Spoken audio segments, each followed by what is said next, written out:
ਇਹ ਹਫ਼ਤਾਵਾਰ ਬਾਈਬਲ ਦਾ ਦਰਸੀ ਆਵਾਜ਼ ਪਲੇਨਫੀਲਡ Christian science church independent ਵੱਲੋਂ ਹੈ, ਜਿਹੜਾ ਨਿਊ ਜਰਸੀ ਅਮਰੀਕਾ ਵਿੱਚ ਹੈ। ਹੋਰ ਮਾਲੂਮਾਤ ਲਈ ਤੁਸੀਂ ਸਾਡੀ ਵੈਬਸਾਈਟ ਵੇਖੋ www.plainfieldcs.com। ਇਹ ਸਬਕ 28 ਜੁਲਾਈ 2019 ਐਤਵਾਰ ਦੇ ਦਿਨ ਹਫ਼ਤੇ ਦੇ ਅਖੀਰ ਉੱਤੇ ਤੁਹਾਡੇ ਪੜ੍ਹਨ ਲਈ ਤਿਆਰ ਕੀਤਾ ਗਿਆ ਹੈ। ਮਜ਼ਮੂਨ ਸੱਚਾਈ। ਸੁਨਹਿਰੀ ਮਤਨ ਯੋਹੰਨਾ। ਮੇਰੇ ਲਈ ਇਸ ਤੋਂ ਵੱਧ ਕੇ ਹੋਰ ਕੋਈ ਖੁਸ਼ੀ ਨਹੀਂ ਭਈ ਮੈਂ ਆਪਣੇ ਪੁੱਤਰਾਂ ਨੂੰ ਸੱਚਾਈ ਉੱਤੇ ਟੁਰਨ ਬਾਰੇ ਸੁਣਾ। ਜਵਾਬੀ ਪੜ੍ਹਾਈ। ਜ਼ਬੂਰ। ਐ ਜ਼ਮੀਨ ਦੇ ਰਹਿਣ ਵਾਲਿਓ, ਸਾਰੇ ਰੱਬ ਦੇ ਹਜ਼ੂਰ ਖੁਸ਼ੀ ਦਾ ਨਾਅਰਾ ਮਾਰੋ। ਖੁਸ਼ੀ ਨਾਲ ਰੱਬ ਦੀ ਇਬਾਦਤ ਕਰੋ, ਗਾਉਂਦਿਆਂ ਹੋਏ ਉਹਦੇ ਹਜ਼ੂਰ ਹੋਵੋ। ਜਾਣ ਰੱਖੋ ਭਈ ਖੁਦਾਵੰਦ ਦੀ ਰੱਬ ਏ, ਉਹਨੇ ਹੀ ਸਾਨੂੰ ਬਣਾਇਆ ਤੇ ਅਸੀਂ ਉਹਦੇ ਹੀ ਹਾਂ। ਅਸੀਂ ਉਹਦੇ ਲੋਕ ਤੇ ਉਹਦੀ ਚਰਾਗਾਹ ਦੀਆਂ ਭੇਡਾਂ ਵਾਂ। ਸ਼ੁਕਰਗੁਜ਼ਾਰੀ ਕਰਦਿਆਂ ਹੋਏ ਉਹਦੇ ਫਾਟਕਾਂ ਵਿੱਚ ਤੇ ਹਮਦ ਕਰਦਿਆਂ ਹੋਏ ਉਹਦੀਆਂ ਬਾਰਗਾਹਾਂ ਵਿੱਚ ਵੜੋ। ਉਹਦਾ ਸ਼ੁਕਰ ਕਰੋ ਤੇ ਉਹਦੇ ਨਾਂ ਨੂੰ ਧੰਨ ਆਖੋ, ਕਿਉਂ ਜੇ ਰੱਬ ਭਲਾ ਏ, ਉਹਦੀ ਸ਼ਫਕਤ ਹਮੇਸ਼ਾ ਦੀ ਏ ਤੇ ਉਹਦੀ ਵਫਾਦਾਰੀ ਪੀੜ੍ਹੀ ਤੋਂ ਪੀੜ੍ਹੀ ਤੀਕਰ ਰਹਿੰਦੀ ਏ। ਦਰਸੀ ਆਵਾਜ਼ ਬਾਈਬਲ ਵਿੱਚੋਂ ਯੋਹੰਨਾ। ਤੇ ਤੁਸੀਂ ਸੱਚਾਈ ਨੂੰ ਜਾਣੋਗੇ ਤੇ ਸੱਚਾਈ ਤੁਹਾਨੂੰ ਆਜ਼ਾਦ ਕਰੇਗੀ। ਸਲਾਤੀਨ। ਇਸ ਲਈ ਅਖੀਅਬ ਨੇ ਸਾਰੇ ਬਨੀ ਇਸਰਾਈਲ ਨੂੰ ਸੁਨੇਹਾ ਘੱਲਿਆ ਤੇ ਨਬੀਆਂ ਨੂੰ ਕਿਰਮਲ ਦੇ ਪਹਾੜ ਉੱਤੇ ਇਕੱਠਾ ਕੀਤਾ। ਤੇ ਏਲੀਆ ਸਾਰੇ ਲੋਕਾਂ ਦੇ ਨੇੜੇ ਆ ਕੇ ਆਖਣ ਲੱਗਿਆ, ਤੁਸੀਂ ਕਦੋਂ ਤੀਕਰ ਦੋ ਖਿਆਲਾਂ ਵਿੱਚ ਡਾਵਾਂਡੋਲ ਰਹੋਗੇ? ਜੇ ਖੁਦਾਵੰਦ ਦੀ ਰੱਬ ਏ ਤੇ ਉਹਦੇ ਮਗਰ ਟੁਰਨ ਵਾਲੇ ਹੋ ਜਾਓ, ਤੇ ਜੇ ਬਾਲ ਏ ਤੇ ਉਹਦੇ ਮਗਰ ਟੁਰੋ। ਪਰ ਉਹਨਾਂ ਲੋਕਾਂ ਨੇ ਉਹਨੂੰ ਇੱਕ ਲਫ਼ਜ਼ ਜਵਾਬ ਨਾ ਦਿੱਤਾ। ਫਿਰ ਏਲੀਆ ਨੇ ਉਹਨਾਂ ਲੋਕਾਂ ਨੂੰ ਆਖਿਆ, ਇੱਕ ਮੈਂ ਹੀ ਇਕੱਲਾ ਰੱਬ ਦਾ ਨਬੀ ਬਚ ਰਿਹਾ ਵਾਂ, ਪਰ ਬਾਲ ਦੇ ਨਬੀ 450 ਬੰਦੇ ਨੇ। ਇਸ ਲਈ ਸਾਨੂੰ ਦੋ ਢੱਗੇ ਦਿੱਤੇ ਜਾਣ ਤੇ ਉਹ ਆਪਣੇ ਲਈ ਇੱਕ ਢੱਗਾ ਚੁਣ ਲੈਣ ਤੇ ਉਹਨੂੰ ਟੁਕੜੇ ਟੁਕੜੇ ਵੱਢ ਕੇ ਲੱਕੜਾਂ ਉੱਤੇ ਧਰਨ ਤੇ ਹੇਠਾਂ ਅੱਗ ਨਾ ਬਾਲਣ। ਤੇ ਮੈਂ ਦੂਜਾ ਢੱਗਾ ਤਿਆਰ ਕਰਕੇ ਉਹਨੂੰ ਲੱਕੜਾਂ ਉੱਤੇ ਧਰਾਂਗਾ ਤੇ ਹੇਠਾਂ ਅੱਗ ਨਹੀਂ ਬਾਲਾਂਗਾ। ਫਿਰ ਤੁਸੀਂ ਆਪਣੇ ਦੇਵਤਾ ਤੋਂ ਦੁਆ ਮੰਗਿਓ ਤੇ ਮੈਂ ਰੱਬ ਤੋਂ ਦੁਆ ਮੰਗਾਂਗਾ, ਤੇ ਉਹ ਰੱਬ ਜਿਹੜਾ ਅੱਗ ਤੋਂ ਜਵਾਬ ਦੇਵੇ ਉਹ ਹੀ ਰੱਬ ਠਹਿਰੇ। ਤੇ ਸਾਰੇ ਲੋਕ ਬੋਲ ਪਏ, ਚੰਗਾ ਆਖਿਆ। ਇਸ ਲਈ ਏਲੀਆ ਨੇ ਬਾਲ ਦੇ ਨਬੀਆਂ ਨੂੰ ਆਖਿਆ, ਭਈ ਤੁਸੀਂ ਆਪਣੇ ਲਈ ਇੱਕ ਢੱਗਾ ਚੁਣ ਲਓ ਤੇ ਪਹਿਲਾਂ ਉਹਨੂੰ ਤਿਆਰ ਕਰੋ, ਕਿਉਂ ਜੇ ਤੁਸੀਂ ਬਹੁਤ ਸਾਰੇ ਹੋ। ਤੇ ਆਪਣੇ ਦੇਵਤਾ ਤੋਂ ਦੁਆ ਮੰਗੋ, ਪਰ ਹੇਠਾਂ ਅੱਗ ਨਾ ਦਿਓ। ਇਸ ਲਈ ਉਹਨਾਂ ਨੇ ਉਸ ਢੱਗੇ ਨੂੰ ਜਿਹੜਾ ਉਹਨਾਂ ਨੂੰ ਦਿੱਤਾ ਗਿਆ ਸੀ ਉਹਨੂੰ ਤਿਆਰ ਕੀਤਾ ਤੇ ਸੁਬਾਹ ਤੋਂ ਦੁਪਹਿਰ ਤੀਕਰ ਬਾਲ ਤੋਂ ਦੁਆ ਮੰਗਦੇ ਤੇ ਆਖਦੇ ਰਹੇ, ਐ ਬਾਲ ਸਾਡੀ ਸੁਣ। ਪਰ ਨਾ ਕੁਝ ਆਵਾਜ਼ ਹੋਈ ਤੇ ਨਾ ਕੋਈ ਜਵਾਬ ਦੇਣ ਵਾਲਾ ਸੀ। ਤੇ ਉਹ ਉਸ ਮਜ਼ਬਾ ਦੇ ਆਲੇ ਦੁਆਲੇ ਜਿਹੜਾ ਬਣਾਇਆ ਗਿਆ ਸੀ ਭੁੜਕਦੇ ਰਹੇ। ਤੇ ਦੁਪਹਿਰ ਨੂੰ ਇੰਜ ਹੋਇਆ ਭਈ ਏਲੀਆ ਨੇ ਉਹਨਾਂ ਨੂੰ ਚੜਾ ਕੇ ਆਖਿਆ, ਉੱਚੀ ਆਵਾਜ਼ ਨਾਲ ਪੁਕਾਰੋ, ਕਿਉਂ ਜੇ ਉਹ ਤੇ ਦੇਵਤਾ ਏ। ਉਹ ਕਿਸੇ ਸੋਚ ਵਿੱਚ ਹੋਵੇਗਾ, ਜਾਂ ਉਹ ਖਿਲਵਤ ਵਿੱਚ ਏ, ਜਾਂ ਉਹ ਕਿਤੇ ਸਫ਼ਰ ਵਿੱਚ ਹੋਵੇਗਾ, ਜਾਂ ਹੋ ਸਕਦਾ ਏ ਉਹ ਸੋ ਰਿਹਾ ਹੋਵੇ। ਇਸ ਲਈ ਜ਼ਰੂਰੀ ਏ ਭਈ ਉਹਨੂੰ ਜਗਾਇਆ ਜਾਵੇ। ਫਿਰ ਉਹ ਉੱਚੀ ਆਵਾਜ਼ ਨਾਲ ਪੁਕਾਰਨ ਲੱਗੇ ਤੇ ਆਪਣੀ ਰੀਤ ਦੇ ਮੁਤਾਬਕ ਆਪਣੇ ਆਪ ਨੂੰ ਛੁਰੀਆਂ ਤੇ ਨਿਸ਼ਤਰਾਂ ਨਾਲ ਜ਼ਖਮੀ ਕਰ ਲਿਆ। ਇੱਥੋਂ ਤੀਕਰ ਵੀ ਲਹੂ ਲਹਾਨ ਹੋ ਗਏ। ਉਹ ਦੁਪਹਿਰ ਢਲੇ ਵੀ ਸ਼ਾਮ ਦੀ ਕੁਰਬਾਨੀ ਚੜ੍ਹਾ ਕੇ ਨਬੂਵਤ ਕਰਦੇ ਰਹੇ, ਪਰ ਨਾ ਕੁਝ ਆਵਾਜ਼ ਹੋਈ ਤੇ ਨਾ ਕੋਈ ਜਵਾਬ ਦੇਣ ਵਾਲਾ, ਨਾ ਧਿਆਨ ਕਰਨ ਵਾਲਾ ਸੀ। ਫਿਰ ਏਲੀਆ ਨੇ ਸਾਰੇ ਲੋਕਾਂ ਨੂੰ ਆਖਿਆ, ਭਈ ਮੇਰੇ ਨੇੜੇ ਆ ਜਾਓ। ਇਸ ਲਈ ਸਾਰੇ ਲੋਕੀ ਉਹਦੇ ਨੇੜੇ ਆ ਗਏ। ਫਿਰ ਉਹਨੇ ਰੱਬ ਦੇ ਉਸ ਮਜ਼ਬਾ ਨੂੰ ਜਿਹੜਾ ਢਾਹ ਦਿੱਤਾ ਗਿਆ ਸੀ ਮੁਰੰਮਤ ਕੀਤਾ। ਤੇ ਏਲੀਆ ਨੇ ਯਾਕੂਬ ਦੇ ਪੁੱਤਰਾਂ ਦੇ ਕਬੀਲਿਆਂ ਦੇ ਸ਼ੁਮਾਰ ਦੇ ਮੁਤਾਬਕ, ਜਿਹਦੇ ਉੱਤੇ ਰੱਬ ਦਾ ਇਹ ਕਲਾਮ ਨਾਜ਼ਲ ਹੋਇਆ ਸੀ, ਭਈ ਤੇਰਾ ਨਾਂ ਇਸਰਾਈਲ ਹੋਵੇਗਾ, 12 ਪੱਥਰ ਲਏ। ਤੇ ਉਹਨੇ ਉਹਨਾਂ ਪੱਥਰਾਂ ਨਾਲ ਰੱਬ ਦੇ ਨਾਂ ਦਾ ਇੱਕ ਮਜ਼ਬਾ ਬਣਾਇਆ ਤੇ ਮਜ਼ਬਾ ਦੇ ਆਲੇ ਦੁਆਲੇ ਉਹਨੇ ਅਜਿਹੀ ਵੱਡੀ ਖਾਈ ਖੋਦੀ ਜਿਹਦੇ ਵਿੱਚ 2 ਪੈਮਾਨੇ ਬੀਜ ਦੀ ਸਮਾਈ ਸੀ। ਤੇ ਲੱਕੜੀਆਂ ਨੂੰ ਸਲੀਕੇ ਨਾਲ ਚਿਣਿਆ ਤੇ ਢੱਗੇ ਨੂੰ ਟੋਟੇ ਟੋਟੇ ਵੱਢ ਕੇ ਲੱਕੜਾਂ ਉੱਤੇ ਧਰ ਦਿੱਤਾ ਤੇ ਆਖਿਆ, 4 ਘੜੇ ਪਾਣੀ ਦੇ ਭਰ ਕੇ ਉਸ ਸੁਖਤਨੀ ਕੁਰਬਾਨੀ ਉੱਤੇ ਤੇ ਲੱਕੜਾਂ ਉੱਤੇ ਰੋੜ ਦਿਓ। ਫਿਰ ਉਹਨੇ ਆਖਿਆ, ਦੁਬਾਰਾ ਕਰੋ। ਉਹਨਾਂ ਨੇ ਦੁਬਾਰਾ ਕੀਤਾ। ਫਿਰ ਉਹਨੇ ਆਖਿਆ, ਤੀਜੀ ਵਾਰੀ ਕਰੋ। ਇਸ ਲਈ ਉਹਨਾਂ ਨੇ ਤੀਜੀ ਵਾਰੀ ਵੀ ਕੀਤਾ ਤੇ ਪਾਣੀ ਮਜ਼ਬਾ ਦੇ ਆਲੇ ਦੁਆਲੇ ਰੁੜਨ ਲੱਗ ਗਿਆ ਤੇ ਉਹਨੇ ਖਾਈ ਵੀ ਪਾਣੀ ਨਾਲ ਭਰਵਾ ਦਿੱਤੀ। ਤੇ ਸ਼ਾਮ ਦੀ ਕੁਰਬਾਨੀ ਚੜ੍ਹਾਉਣ ਦੇ ਵੇਲੇ ਏਲੀਆ ਨਬੀ ਨੇੜੇ ਆਇਆ ਤੇ ਉਹਨੇ ਆਖਿਆ, ਐ ਖੁਦਾਵੰਦ, ਇਬਰਾਹੀਮ ਤੇ ਇਸਹਾਕ ਤੇ ਇਸਰਾਈਲ ਦੇ ਰੱਬ, ਅੱਜ ਪਤਾ ਚੱਲ ਜਾਵੇ ਭਈ ਇਸਰਾਈਲ ਵਿੱਚ ਤੂੰ ਹੀ ਰੱਬ ਹੈ ਤੇ ਮੈਂ ਤੇਰਾ ਹੀ ਬੰਦਾ ਹਾਂ ਤੇ ਮੈਂ ਇਹਨਾਂ ਸਾਰੀਆਂ ਗੱਲਾਂ ਨੂੰ ਤੇਰੇ ਹੀ ਹੁਕਮ ਨਾਲ ਕੀਤਾ ਹੈ। ਮੇਰੀ ਸੁਣ, ਐ ਖੁਦਾਵੰਦ, ਮੇਰੀ ਸੁਣ, ਤਾਂ ਜੋ ਇਹ ਲੋਕ ਜਾਣਨ ਭਈ ਐ ਖੁਦਾਵੰਦ ਤੂੰ ਹੀ ਰੱਬ ਹੈ ਤੇ ਤੂੰ ਫਿਰ ਉਹਨਾਂ ਦੇ ਦਿਲਾਂ ਨੂੰ ਫੇਰ ਦਿੱਤਾ ਹੈ। ਫਿਰ ਰੱਬ ਦੀ ਅੱਗ ਨਾਜ਼ਲ ਹੋਈ ਤੇ ਉਹਨੇ ਉਸ ਸੂਖਤਨੀ ਕੁਰਬਾਨੀ ਨੂੰ ਲੱਕੜਾਂ ਤੇ ਪੱਥਰਾਂ ਤੇ ਮਿੱਟੀ ਸਮੇਤ ਸਾੜ ਦਿੱਤਾ ਤੇ ਉਸ ਪਾਣੀ ਨੂੰ ਜਿਹੜਾ ਖਾਈ ਵਿੱਚ ਸੀ ਚੱਟ ਲਿਆ। ਜਦੋਂ ਸਾਰੇ ਲੋਕਾਂ ਨੇ ਇਹ ਵੇਖਿਆ ਤੇ ਮੂੰਹ ਭਰਨੇ ਡਿੱਗੇ ਤੇ ਆਖਣ ਲੱਗੇ, ਖੁਦਾਵੰਦ ਉਹੀ ਰੱਬ ਏ, ਖੁਦਾਵੰਦ ਉਹੀ ਰੱਬ ਏ। ਮੱਤੀ। ਤੇ ਯਿਸੂ ਸਾਰੇ ਗਲੀਲ ਵਿੱਚ ਫਿਰਦਾ ਰਿਹਾ ਤੇ ਉਹਨਾਂ ਦੇ ਇਬਾਦਤਖਾਨੇ ਵਿੱਚ ਤਾਲੀਮ ਦਿੰਦਾ ਤੇ ਬਾਦਸ਼ਾਹੀ ਦੀ ਖੁਸ਼ਖਬਰੀ ਦੀ ਮੁਨਾਦੀ ਕਰਦਾ ਤੇ ਲੋਕਾਂ ਦੀ ਹਰ ਤਰ੍ਹਾਂ ਦੀ ਬਿਮਾਰੀ ਤੇ ਨਿਤ ਕਮਜ਼ੋਰੀ ਨੂੰ ਦੂਰ ਕਰਦਾ ਰਿਹਾ। ਮੱਤੀ। ਉਹ ਉਹਨਾਂ ਲੋਕਾਂ ਨੂੰ ਇਹ ਗੱਲਾਂ ਆਖ ਹੀ ਰਿਹਾ ਸੀ ਭਈ ਵੇਖੋ, ਇੱਕ ਸਰਦਾਰ ਨੇ ਆ ਕੇ ਉਹਨੂੰ ਸਜਦਾ ਕੀਤਾ ਤੇ ਆਖਿਆ ਭਈ ਮੇਰੀ ਕੁੜੀ ਹੁਣੇ ਹੀ ਮਰੀ ਏ, ਪਰ ਤੂੰ ਜਾ ਕੇ ਆਪਣਾ ਹੱਥ ਉਹਦੇ ਉੱਤੇ ਰੱਖ ਤੇ ਉਹ ਜਿਉਂਦੀ ਹੋ ਜਾਵੇਗੀ। ਯਿਸੂ ਉੱਠ ਕੇ ਆਪਣੇ ਚੇਲਿਆਂ ਸਮੇਤ ਉਹਦੇ ਮਗਰ ਟੁਰ ਪਿਆ ਤੇ ਵੇਖੋ, ਇੱਕ ਬੁੱਢੀ ਨੇ ਜਿਹਨੂੰ 12 ਵਰ੍ਹਿਆਂ ਤੋਂ ਲਹੂ ਜਾਰੀ ਸੀ, ਉਹਦੇ ਮਗਰ ਆ ਕੇ ਉਹਦੇ ਕੱਪੜਿਆਂ ਦਾ ਸਿਰਾ ਛੂਹਿਆ, ਕਿਉਂ ਜੇ ਉਹ ਆਪਣੇ ਦਿਲ ਵਿੱਚ ਆਖਦੀ ਸੀ ਭਈ ਜੇ ਸਿਰਫ ਉਹਦੇ ਕੱਪੜੇ ਹੀ ਛੂਹ ਲਵਾਂਗੀ ਤੇ ਚੰਗੀ ਹੋ ਜਾਵਾਂਗੀ। ਯਿਸੂ ਨੇ ਮੁੜ ਕੇ ਉਹਨੂੰ ਵੇਖਿਆ ਤੇ ਆਖਿਆ, ਧੀਏ, ਖਾਤਰ ਜਮਾ ਰੱਖ, ਤੇਰੇ ਈਮਾਨ ਨੇ ਤੈਨੂੰ ਚੰਗਾ ਕਰ ਦਿੱਤਾ। ਇਸ ਲਈ ਉਹ ਬੁੱਢੀ ਉਸੇ ਵੇਲੇ ਚੰਗੀ ਹੋ ਗਈ। ਤੇ ਜਦੋਂ ਯਿਸੂ ਸਰਦਾਰ ਦੇ ਘਰ ਵਿੱਚ ਆਇਆ ਤੇ ਵੰਜਲੀ ਵਜਾਉਣ ਵਾਲਿਆਂ ਨੂੰ ਤੇ ਜੱਥੇ ਨੂੰ ਰੌਲਾ ਪਾਉਂਦਿਆਂ ਵੇਖਿਆ ਤੇ ਆਖਿਆ, ਹਟ ਜਾਓ, ਕਿਉਂ ਜੇ ਕੁੜੀ ਮਰੀ ਨਹੀਂ ਬਲਕਿ ਸੌਂਦੀ ਏ। ਉਹ ਉਹਦੇ ਉੱਤੇ ਹੱਸਣ ਲੱਗ ਪਏ। ਪਰ ਜਦੋਂ ਜੱਥਾ ਕੱਢ ਦਿੱਤਾ ਗਿਆ ਤੇ ਉਹਨੇ ਅੰਦਰ ਜਾ ਕੇ ਉਹਦਾ ਹੱਥ ਫੜਿਆ ਤੇ ਕੁੜੀ ਉੱਠ ਪਈ। ਯਸਾਇਆ। ਐ ਖੁਦਾਵੰਦ, ਤੂੰ ਮੇਰਾ ਰੱਬ ਹੈ, ਮੈਂ ਤੇਰੀ ਤਮਜੀਦ ਕਰਾਂਗਾ, ਤੇਰੇ ਨਾਂ ਦੀ ਸਤਾਇਸ਼ ਕਰਾਂਗਾ, ਕਿਉਂ ਜੇ ਤੂੰ ਅਜੀਬ ਕੰਮ ਕੀਤੇ ਨੇ। ਤੇਰੀਆਂ ਮਸਲਹਤਾਂ ਪੁਰਾਣੇ ਜ਼ਮਾਨੇ ਤੋਂ ਸੱਚਾਈ ਤੇ ਵਫਾਦਾਰੀ ਨੇ। ਤੇ ਉਸ ਵੇਲੇ ਇੰਜ ਆਖਿਆ ਜਾਵੇਗਾ, ਭਈ ਲੋ, ਇਹ ਸਾਡਾ ਰੱਬ ਏ, ਅਸੀਂ ਉਹਦੀ ਰਾਹ ਤੱਕਦੇ ਸੀ ਤੇ ਉਹ ਸਾਨੂੰ ਬਚਾਵੇਗਾ। ਇਹ ਰੱਬ ਏ ਤੇ ਅਸੀਂ ਉਹਦੀ ਉਡੀਕ ਵਿੱਚ ਸੀ ਤੇ ਅਸੀਂ ਉਹਦੀ ਮੁਕਤੀ ਤੋਂ ਖੁਸ਼ੋ ਖੁਰਮ ਹੋਵਾਂਗੇ। ਜ਼ਬੂਰ। ਐ ਸਾਰੀਓ ਕੌਮੋ, ਰੱਬ ਦੀ ਹਮਦ ਕਰੋ। ਐ ਉਮਤੋ, ਸਾਰੇ ਹੀ ਉਹਦੀ ਸਤਾਇਸ਼ ਕਰੋ, ਕਿਉਂ ਜੇ ਸਾਡੇ ਉੱਤੇ ਉਹਦੀ ਵੱਡੀ ਸ਼ਫਕਤ ਹੈ ਤੇ ਰੱਬ ਦੀ ਸੱਚਾਈ ਹਮੇਸ਼ਾ ਤੀਕਰ ਹੈ। ਰੱਬ ਦੀ ਹਮਦ ਕਰੋ।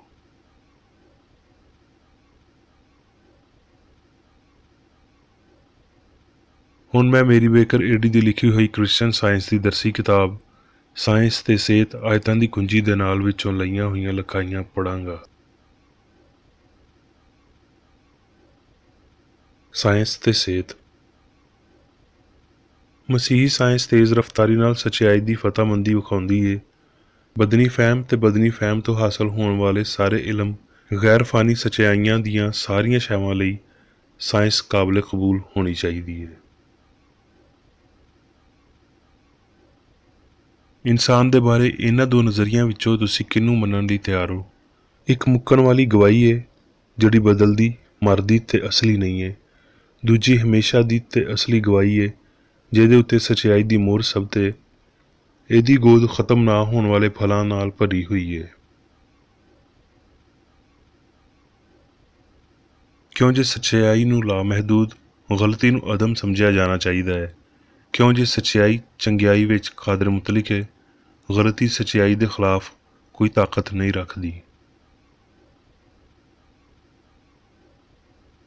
ਸਾਇੰਸ ਤੋਂ ਮੁਤਹਰਕ ਇਤਮਾਦ ਇਸ ਸੱਚਾਈ ਵਿੱਚ ਲੁਕਿਆ ਹੈ ਭਈ ਸੱਚਾਈ ਅਸਲੀ ਹੈ ਤੇ ਗਲਤੀ ਗੈਰ ਹਕੀਕੀ ਹੈ। ਗਲਤੀ ਸੱਚਾਈ ਦੇ ਸਾਹਮਣੇ ਡਰਪੋਕ ਹੈ।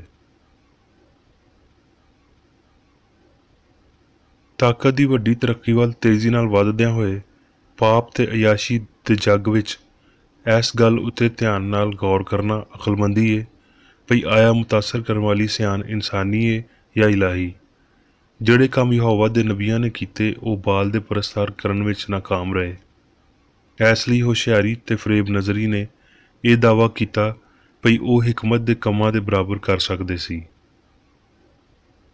ਸਾਇੰਸ ਸਿਰਫ ਯਕੀਨ ਨਾ ਕਰਨ ਵਾਲੇ ਚੰਗਿਆਈ ਤੇ ਬਦੀ ਦੇ ਅਨਾਸਰ ਨੂੰ ਵਾਜ਼ਿਆ ਕਰ ਸਕਦੀ ਹੈ ਜਿਹੜੇ ਸਾਹਮਣੇ ਆ ਰਹੇ ਨੇ। ਇਹਨਾਂ ਬਾਅਦ ਦੇ ਦਿਨਾਂ ਤੋਂ ਬਚਣ ਲਈ ਇਨਸਾਨਾਂ ਨੂੰ ਸੱਚਾਈ ਵਿੱਚ ਪਨਾਹ ਲੈਣੀ ਚਾਹੀਦੀ ਹੈ। ਅਦਰਾਕ ਦੇ ਬਗੈਰ ਇੱਕ ਅੰਨਾ ਯਕੀਨ ਰੱਖਣ ਤੋਂ ਮਸੀਹੀ ਸਾਇੰਸ ਦੇ ਖਿਲਾਫ ਕੁਝ ਨਹੀਂ, ਯਾਨੀ ਉਹ ਅੰਨਾ ਯਕੀਨ ਜਿਹੜਾ ਸੱਚਾਈ ਨੂੰ ਲੁਕਾਉਂਦਾ ਹੈ ਤੇ ਗਲਤੀ ਨੂੰ ਤਾਮੀਰ ਕਰਦਾ ਹੈ। ਸੱਚਾਈ ਜ਼ਮਾਨਿਆਂ ਦਾ ਪੱਥਰ ਕੋਨੇ ਦੇ ਸਿਰੇ ਦਾ ਪੱਥਰ ਹੈ, ਪਰ ਜਿਹਦੇ ਉੱਤੇ ਉਹ ਡਿੱਗੇਗਾ ਉਹਨੂੰ ਪੀਸ ਦੇਵੇਗਾ। ਇਹ ਯਕੀਨ ਕਰਨ ਤੋਂ ਵੱਧ ਕੇ ਕੁਝ ਵੀ ਮਾਯੂਸ ਕਰਨ ਵਾਲੀ ਸ਼ੈ ਨਹੀਂ ਭਈ ਰੱਬ ਚੰਗਿਆਈ ਦੇ ਖਿਲਾਫ ਇੱਕ ਤਾਕਤ ਹੈ ਤੇ ਇਹ ਭਈ ਰੱਬ ਇਸ ਮੁਖਾਲਫਤ ਨੂੰ ਤਾਕਤ ਬਖਸ਼ਦਾ ਹੈ ਭਈ ਆਪਣੇ ਆਪ ਦੇ ਖਿਲਾਫ ਹਯਾਤੀ ਸਿਹਤ ਤੇ ਹਮਾਂਗੀ ਦੇ ਖਿਲਾਫ ਇਸ ਕੂਵਤ ਨੂੰ ਵਰਤਿਆ ਜਾ ਸਕੇ। ਮਸੀਹੀ ਸਾਇੰਸ ਵਿੱਚ ਸੱਚਾਈ ਤੋਂ ਇਨਕਾਰ ਜਾਨਲੇਵਾ ਹੈ। ਜਦੋਂ ਭਈ ਸੱਚਾਈ ਦਾ ਇੱਕ ਆਦਲ ਇਤਰਾਫ ਤੇ ਜੋ ਕੁਝ ਉਸ ਸੱਚਾਈ ਨੇ ਸਾਡੇ ਲਈ ਕੀਤਾ ਹੈ ਇੱਕ ਮੌਸਰ ਮਦਦ ਹੈ। ਜੇ ਗਰੂਰ ਤੋਹਮ ਪ੍ਰਸਤੀ ਜਾਂ ਕੋਈ ਵੀ ਗਲਤੀ ਹਾਸਲ ਹੋਣ ਵਾਲੇ ਫਾਇਦਿਆਂ ਦੀ ਇਮਾਨਦਾਰ ਪਛਾਣ ਨੂੰ ਰੋਕਦੇ ਨੇ ਤੇ ਇਹ ਬਿਮਾਰ ਦੀ ਸ਼ਿਫਾਯਾਬੀ ਤੇ ਤਾਲਬੇ ਇਲਮ ਦੀ ਕਾਮਯਾਬੀ ਵਿੱਚ ਇੱਕ ਰੁਕਾਵਟ ਹੋਵੇਗੀ। ਸਿਆਣ ਦਾ ਮਾਦੇ ਦੇ ਨਾਲ ਕੋਈ ਤਾਲੁਕ ਨਹੀਂ ਹੈ ਤੇ ਇਸ ਲਈ ਸੱਚਾਈ ਬਦਨ ਦੀਆਂ ਬਿਮਾਰੀਆਂ ਨੂੰ ਦੂਰ ਕਰਨ ਦੇ ਕਾਬਲ ਹੈ। ਅਲੂਹੀਅਤ ਹਮੇਸ਼ਾ ਤਿਆਰ ਹੁੰਦੀ ਹੈ। ਸੁਪਰੀਮ ਪੈਰਾਟਿਸ ਸੱਚਾਈ ਦਾ ਅਸੂਲੇ ਅਮਲ ਹੈ। ਅਤਾਈ ਇਲਾਜ ਦੇ ਪਾਰੋਂ ਬਹੁਤ ਸਾਰੀਆਂ ਤਕਲੀਫਾਂ ਉਠਾਉਣ ਤੋਂ ਬਾਅਦ ਲਿਖਾਰੀ ਇਹਨੂੰ ਮਸੀਹੀ ਸਾਇੰਸ ਤੋਂ ਵੱਖਰਾ ਰੱਖਣ ਦਾ ਹਾਮੀ ਹੈ। ਹਯਾਤੀ ਦੇ ਰੁੱਖ ਦੀ ਹਿਫਾਜ਼ਤ ਕਰਨ ਲਈ ਸੱਚਾਈ ਦੀ ਦੋ ਧਾਰੀ ਤਲਵਾਰ ਨੂੰ ਹਰ ਪਾਸੇ ਫਿਰਨਾ ਚਾਹੀਦਾ ਹੈ। ਯਸੂ ਨੇ ਇਜ਼ਹਾਰ ਦੇ ਪਾਰੋਂ ਹਯਾਤੀ ਦਾ ਤਰੀਕਾਕਾਰ ਸਿਖਾਇਆ ਤਾਂ ਜੋ ਅਸੀਂ ਇਹ ਸਮਝ ਸਕੀਏ ਭਈ ਕਿਵੇਂ ਇਲਾਹੀ ਅਸੂਲ ਬਿਮਾਰ ਨੂੰ ਸ਼ਿਫਾ ਦਿੰਦਾ, ਗਲਤੀ ਨੂੰ ਬਾਹਰ ਕੱਢਦਾ ਤੇ ਮੌਤ ਉੱਤੇ ਫਤਹਮੰਦ ਹੁੰਦਾ ਹੈ। ਜੇ ਰੱਬ ਬਿਮਾਰੀ ਦੀ ਵਜ੍ਹਾ ਬਣਦਾ ਤੇ ਉਹ ਬਿਮਾਰੀ ਚੰਗੀ ਹੁੰਦੀ ਤੇ ਉਹਦੀ ਮੁਖਾਲਫ ਯਾਨੀ ਸਿਹਤ ਬੁਰੀ ਹੁੰਦੀ, ਕਿਉਂ ਜੇ ਉਹ ਸਭ ਕੁਝ ਜਿਹੜਾ ਉਹ ਬਣਾਉਂਦਾ ਹੈ ਚੰਗਾ ਹੈ ਤੇ ਉਹ ਹਮੇਸ਼ਾ ਕਾਇਮ ਰਹਿੰਦਾ ਹੈ। ਜੇ ਰੱਬ ਦੀ ਸ਼ਰੀਅਤ ਤੋਂ ਬਗਾਵਤ ਬਿਮਾਰੀ ਪੈਦਾ ਕਰਦੀ ਹੈ ਤੇ ਬਿਮਾਰ ਹੋਣਾ ਚੰਗਾ ਹੈ ਤੇ ਅਸੀਂ ਚਾਹ ਕੇ ਵੀ ਹਿਕਮਤ ਦੇ ਕੰਮਾਂ ਨੂੰ ਰੱਦ ਨਹੀਂ ਕਰ ਸਕਦੇ ਤੇ ਕਰ ਸਕਣ ਦੇ ਬਾਵਜੂਦ ਸਾਨੂੰ ਇਹ ਨਹੀਂ ਕਰਨਾ ਚਾਹੀਦਾ। ਇਹ ਫਾਨੀ ਸਿਆਣ ਦੇ ਯਕੀਨ ਦੀ ਬਗਾਵਤ ਹੀ ਹੈ ਜਿਹੜੀ ਬਿਮਾਰੀ ਦੇ ਯਕੀਨ ਦੀ ਵਜ੍ਹਾ ਬਣਦੀ ਹੈ। ਨਾ ਭਈ ਮਾਦੇ ਦੇ ਕਾਨੂੰਨ ਤੇ ਨਾ ਹੀ ਇਲਾਹੀ ਸਿਆਣ ਦੇ ਖਿਲਾਫ ਬਗਾਵਤ ਹੈ। ਇਲਾਜ ਸੱਚਾਈ ਹੈ, ਨਾ ਭਈ ਮਾਦਾ, ਯਾਨੀ ਇਹ ਸੱਚਾਈ ਭਈ ਬਿਮਾਰੀ ਗੈਰ ਹਕੀਕੀ ਹੈ। ਜੇ ਬਿਮਾਰੀ ਅਸਲੀ ਹੈ ਤੇ ਇਹ ਲਾਫਾਨੀਅਤ ਨਾਲ ਵਾਸਤਾ ਰੱਖਦੀ ਹੈ, ਜੇ ਸੱਚੀ ਹੈ ਤੇ ਇਹ ਸੱਚਾਈ ਨਾਲ ਵਾਸਤਾ ਰੱਖਦੀ ਹੈ। ਕੀ ਤੁਸੀਂ ਮਨਸ਼ੀਆਤ ਦੇ ਨਾਲ ਜਾਂ ਬਿਨਾਂ ਸੱਚਾਈ ਦੇ ਮਿਆਰ ਜਾਂ ਹਾਲਤ ਨੂੰ ਬਰਬਾਦ ਕਰਨ ਦੀ ਕੋਸ਼ਿਸ਼ ਕਰੋਗੇ? ਪਰ ਜੇ ਬਿਮਾਰੀ ਜਾਂ ਪਾਪ ਫਰੇਬ ਨਜ਼ਰੀ ਨੇ ਤੇ ਐਸ ਫਾਨੀ ਸੁਪਨੇ ਜਾਂ ਧੋਖੇ ਤੋਂ ਜਾਗਣਾ ਸਾਡੇ ਲਈ ਸਿਹਤ ਪਾਕਿਜ਼ਗੀ ਤੇ ਲਾਫਾਨੀਅਤ ਪੈਦਾ ਕਰੇਗਾ। ਇਹ ਬੇਦਾਰੀ ਮਸੀਹ ਦੀ ਹਮੇਸ਼ਾ ਲਈ ਆਮਦ ਹੈ, ਯਾਨੀ ਸੱਚਾਈ ਦਾ ਤਰੱਕੀ ਯਾਫਤਾ ਇਜ਼ਹਾਰ ਜਿਹੜਾ ਗਲਤੀ ਨੂੰ ਦੂਰ ਕਰਦਾ ਤੇ ਬਿਮਾਰ ਨੂੰ ਸ਼ਿਫਾ ਦਿੰਦਾ ਹੈ। ਇਹ ਉਹ ਮੁਕਤੀ ਹੈ ਜਿਹੜੀ ਰੱਬ ਇਲਾਹੀ ਅਸੂਲ ਮੁਹੱਬਤ ਵੱਲੋਂ ਆਉਂਦੀ ਹੈ ਜਿਹਦਾ ਇਜ਼ਹਾਰ ਯਿਸੂ ਨੇ ਕੀਤਾ। ਯਿਸੂ ਨੇ ਆਪਣੇ ਚੇਲਿਆਂ ਨੂੰ ਹਦਾਇਤ ਦਿੱਤੀ ਜਿਹਦੇ ਮੁਤਾਬਕ ਬਿਮਾਰ ਨੂੰ ਮਾਦੇ ਦੀ ਬਜਾਏ ਸਿਆਣ ਪਾਰੋਂ ਸ਼ਿਫਾ ਦੇਣੀ ਹੋਵੇਗੀ। ਉਹ ਜਾਣਦਾ ਸੀ ਕਿ ਸਾਰੀ ਗੈਰ ਹਮਾਹੰਗੀ ਨੂੰ ਦੂਰ ਕਰਦਿਆਂ ਹੋਇਆ ਮਸੀਹਤ ਦਾ ਫਲਸਫਾ ਸਾਇੰਸ ਤੇ ਸਬੂਤ ਸੱਚਾਈ ਵਿੱਚ ਹੈ। ਜਦੋਂ ਤੀਕਰ ਇੱਕ ਬਿਮਾਰੀ ਦੇ ਨਾਲ ਸਚਾਈ ਪਾਰੋਂ ਠੀਕ ਤੌਰ ਤੇ ਨਿਪਟਿਆ ਤੇ ਮੁਨਾਸਬ ਤੌਰ ਤੇ ਉਹਨੂੰ ਫਤਹ ਨਾ ਕੀਤਾ ਜਾਵੇ, ਬਿਮਾਰੀ ਉੱਤੇ ਕਦੀ ਕਾਬੂ ਨਹੀਂ ਪਾਇਆ ਜਾ ਸਕਦਾ। ਜੇ ਰੱਬ ਪਾਪ, ਬਿਮਾਰੀ ਤੇ ਮੌਤ ਨੂੰ ਤਬਾਹ ਨਹੀਂ ਕਰਦਾ ਤੇ ਉਹ ਇਨਸਾਨੀ ਸਿਆਣ ਵਿੱਚ ਤਬਾਹ ਨਹੀਂ ਹੁੰਦੇ, ਬਲਕਿ ਇਸ ਨਾਮ ਨਿਹਾਦ ਸਿਆਣ ਨੂੰ ਲਾਫਾਨੀ ਵਖਾਲੀ ਦੇਣ ਲੱਗਦੇ ਨੇ। ਜੋ ਰੱਬ ਨਹੀਂ ਕਰ ਸਕਦਾ, ਇਨਸਾਨ ਨੂੰ ਉਹ ਕੰਮ ਕਰਨ ਦੀ ਕੋਸ਼ਿਸ਼ ਕਰਨ ਦੀ ਲੋੜ ਨਹੀਂ। ਜੇ ਰੱਬ ਹੀ ਬਿਮਾਰ ਨੂੰ ਸ਼ਿਫਾ ਨਹੀਂ ਦਿੰਦਾ ਤੇ ਉਹ ਸ਼ਿਫਾਯਾਬ ਨਹੀਂ ਹੋ ਸਕਦੇ, ਕਿਉਂ ਜੇ ਕੋਈ ਕਮਤਰ ਤਾਕਤ ਲਾਮਤਨਾਹਿਤ ਕਾਦਰ ਮੁਤਲਕ ਦੀ ਤਾਕਤ ਦੇ ਬਰਾਬਰ ਨਹੀਂ, ਬਲਕਿ ਰੱਬ ਸਚਾਈ, ਹਯਾਤੀ, ਮੁਹੱਬਤ ਬਿਮਾਰ ਨੂੰ ਰਾਸਬਾਜ਼ਾਂ ਦੀਆਂ ਦੁਆਵਾਂ ਪਾਰੋਂ ਸ਼ਿਫਾ ਦਿੰਦਾ ਹੈ। ਮਸੀਹੀ ਸਾਇੰਸ ਤੇ ਇਲਾਹੀ ਮੁਹੱਬਤ ਦੀ ਤਾਕਤ ਕਾਦਰ ਮੁਤਲਕ ਹੈ। ਅਸਲ ਵਿੱਚ ਗ੍ਰਿਫਤ ਨੂੰ ਢਿੱਲਾ ਕਰਨਾ ਤੇ ਬਿਮਾਰੀ, ਮੌਤ ਤੇ ਪਾਪ ਨੂੰ ਬਰਬਾਦ ਕਰਨਾ ਜਾਇਜ਼ ਹੈ। ਬਿਮਾਰੀ ਦੀ ਸਮਝ ਜਾਂ ਇਹਦੇ ਇਲਾਜ ਲਈ ਸਚਾਈ, ਇਲਾਹੀ ਰੂਹ ਦੀ ਕੁਦਰਤ ਨੂੰ ਮਾਦੀ ਹਿੱਸਾਂ ਦੇ ਸੁਪਨੇ ਨੂੰ ਤੋੜਨਾ ਚਾਹੀਦਾ ਹੈ। ਅਸੀਂ ਸਚਾਈ ਉੱਤੇ ਗਲਤੀ, ਹਯਾਤੀ ਉੱਤੇ ਮੌਤ ਤੇ ਚੰਗਿਆਈ ਉੱਤੇ ਬਦੀ ਦੀ ਫੌਕੀਅਤ ਨੂੰ ਹਰ ਪਾਸਿਓਂ ਆਪਣੇ ਆਪ ਨੂੰ ਦਸਤਿਆਬ ਰੱਖਣ ਲਈ ਬਹੁਤ ਉੱਚਾ ਕਰ ਸਕਦੇ ਹਾਂ ਤੇ ਅਖੀਰੀ ਇਹ ਕਰਾਂਗੇ ਤੇ ਇਹ ਤਰੱਕੀ ਉਦੋਂ ਤੀਕਰ ਜਾਰੀ ਰਹੇਗੀ ਜਦੋਂ ਤੀਕਰ ਅਸੀਂ ਰੱਬ ਦੇ ਖਿਆਲ ਦੀ ਕਾਮਲੀਅਤ ਤੀਕਰ ਨਹੀਂ ਅਪੜਦੇ ਤੇ ਇਸ ਗੱਲ ਦਾ ਹੋਰ ਡਰ ਨਹੀਂ ਰੱਖਦੇ ਭਈ ਅਸੀਂ ਬਿਮਾਰ ਹੋਵਾਂਗੇ ਜਾਂ ਮਰ ਜਾਵਾਂਗੇ। ਸਚਾਈ ਦਾ ਗਲਤੀ, ਪਾਪ, ਬਿਮਾਰੀ ਤੇ ਮੌਤ ਨੂੰ ਸਿਰਫ ਇੱਕ ਹੀ ਜਵਾਬ ਹੈ, ਤੂੰ ਮਿੱਟੀ, ਅਦਮ ਹੈ ਤੇ ਮਿੱਟੀ ਯਾਨੀ ਅਦਮ ਵਿੱਚ ਹੀ ਪਰਤ ਕੇ ਜਾਵੇਂਗਾ। ਸਚਾਈ ਖੁਦੀ ਵਿੱਚੋਂ ਗਲਤੀ ਨੂੰ ਬਾਹਰ ਕੱਢਦੀ ਹੈ ਤੇ ਕੱਢਣੀ ਵੀ ਚਾਹੀਦੀ ਹੈ। ਸਚਾਈ ਹਿਫਾਜ਼ਤ ਤੇ ਰਹਿਨੁਮਾਈ ਕਰਦਿਆਂ ਹੋਏ ਦੋ ਧਾਰੀ ਤਲਵਾਰ ਹੈ। ਸਚਾਈ ਫਹਿਮ ਦੇ ਬੂਹੇ ਉੱਤੇ ਫਰਿਸ਼ਤਿਆਂ ਦੀ ਹਿਕਮਤ ਖੜੀ ਕਰਦੀ ਹੈ ਤਾਂ ਜੋ ਠੀਕ ਪ੍ਰਾਹੁਣਿਆਂ ਦਾ ਨਾਂ ਦਰਜ ਕਰੇ। ਰਹਿਮ ਤੇ ਅਦਲ ਤੋਂ ਮੁਨੱਵਰ ਸਚਾਈ ਦੀ ਤਲਵਾਰ ਦੂਰ ਤੀਕਰ ਚਮਕਦੀ ਤੇ ਸਚਾਈ ਤੇ ਗਲਤੀ ਦੇ ਵਿਚਕਾਰ, ਮਾਦੀ ਤੇ ਰੂਹਾਨੀ ਦੇ ਵਿਚਕਾਰ, ਅਸਲੀ ਤੇ ਗੈਰ ਅਸਲੀ ਦੇ ਵਿਚਕਾਰ ਨਾ ਮੁੱਕਣ ਵਾਲੇ ਫਾਸਲੇ ਵੱਲ ਇਸ਼ਾਰਾ ਕਰਦੀ ਹੈ। ਮਸੀਹੀ ਸਾਇੰਸ ਸਚਾਈ ਤੇ ਇਹਦੀ ਅਜ਼ਮਤ, ਆਲਮਗੀਰ ਹਮਾਂਗੀ, ਰੱਬ ਦੀ ਕਾਮਲੀਅਤ, ਚੰਗਿਆਈ ਤੇ ਬਦੀ ਦੇ ਅਦਮ ਨੂੰ ਲੋਹ ਵਿੱਚ ਲਿਆਉਂਦੀ ਹੈ। ਸਚਾਈ ਹਮੇਸ਼ਾ ਫਤਹਿਮੰਦ ਰਹੀ ਹੈ।